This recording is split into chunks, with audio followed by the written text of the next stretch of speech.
Warning, the term drink on this ad does not refer to the term of medicine or narcotic. It refers to the term of news. Thank you.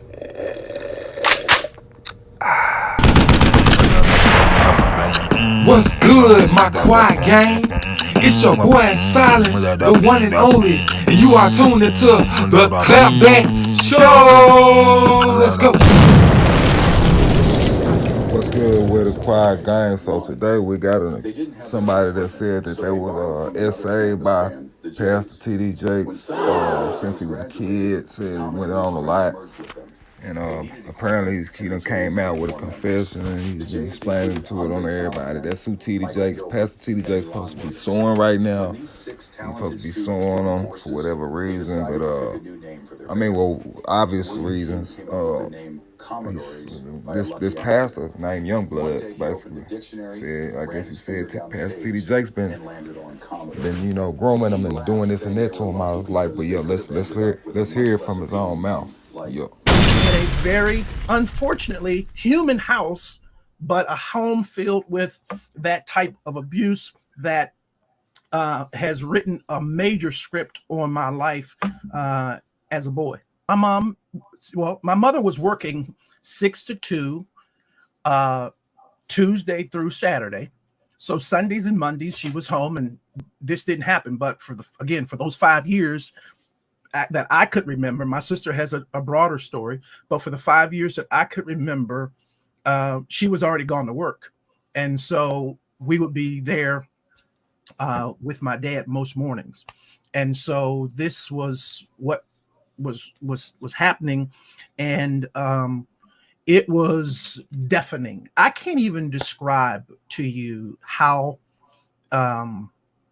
destructive inwardly my own thoughts around that. I never saw nothing, but I could have told you exactly what happened because my imagination just got ruined.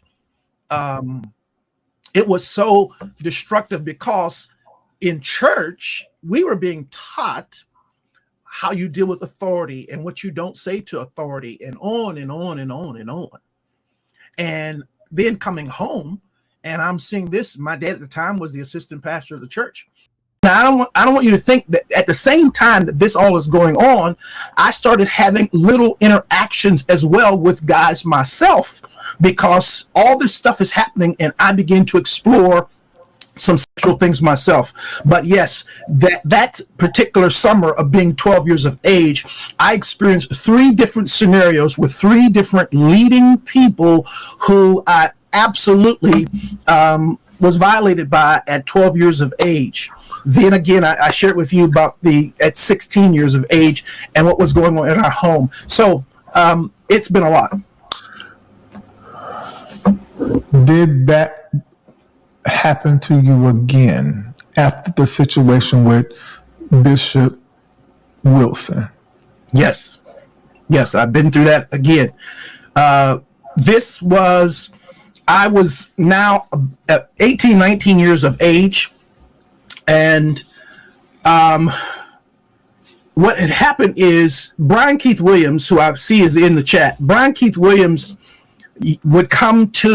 he came to my graduation service and preached. My mother was very fond of Brian Keith Williams, and I was very fond of Brian. So she invited him to preach for my graduation service. And he came in and preached, and then he came and he was preaching for us again. And while he was preaching for us, there was scheduled to be a revival starting in our city by Bishop T.D. Jakes. And we didn't know who this person was, but apparently Bishop Williams did know him, and he gave an endorsement about how he could preach. And Bishop Jakes got up and said a few words. And so my parents had a rule: if you lived in their home, you're going to their church services they went to. So we went, and he started coming in to preach twice a year at Bishop Jones's church. He was so popular that the church would be full before he ever even got there. Before the service even started, the church is jam-packed. Unbelievable response to his ministry. And so myself and another elder who was a part of Bishop Jones's church, who is still a part of that church now. We befriended. Noel Jones? No, this is Bishop Wade Jones. Wade Jones. Okay. Yes. I know that. He befriended, we befriended kind of close with Bishop Jakes. And we decided in one of the times he was there, it was going to be his birthday. Now, I remember like it was yesterday. His birthday is June the 9th. Now, we're going to take him out. What's your friend name again that you were close to? And so I was able to convince my mother to let me drive her car as I didn't have a vehicle.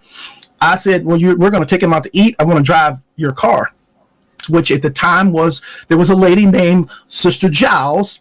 She always wanted to house and take care of him when he came to that church. And so I came in there, drove him to eat, and then took him back to her home. Well, after taking him back to her home, he says, come on in, let's talk. And I still felt, you can't even imagine being 18, 19 years of age. This person is killing it. And they're saying to you, come on in, let's talk. And so I did. I went in. Someone who understood. I'm sitting at this table, and for the first time talking to any man, I got tears coming down my face because somebody gets me. Somebody understood what I was going through. Well, after sitting there and having this long discourse with him, I finally look at my watch and I'm like, oh my goodness, I got to go. I got to get this car back to my mother. She's going to kill me. So I said to Bishop, I got to get up. And I got up from the table. He got up from the table. He walked around toward the way I had to exit quicker than I got over there. And when I started to walk past him, he pulled me to himself, wrapped his arms around me, and tried to kiss me. And in that moment, I literally died. I could not. I tell you, to this day, I can't remember how I got out of that place. But I remember driving home with all kinds of crazy thoughts and what in the world am I going to do now? And I finally get home, get in the house, get in the bed. I'm going to try to go to sleep. And I get to sleep and get up in the morning. And in the morning, I step into our bathroom and my home phone rings. My mother answers the phone and she says to me, Wayne, it's Elder Jakes. And I get on that phone. And when I get on that telephone, I can hear water. He is sitting in a bathtub. And in that thing, he says to me, without any hesitation, there's 3 things I need you to do. The first one is, when I come to Pittsburgh, you're going to be the only person I sleep with. The second one is, you can't sleep with anybody else because I don't want to give my wife anything.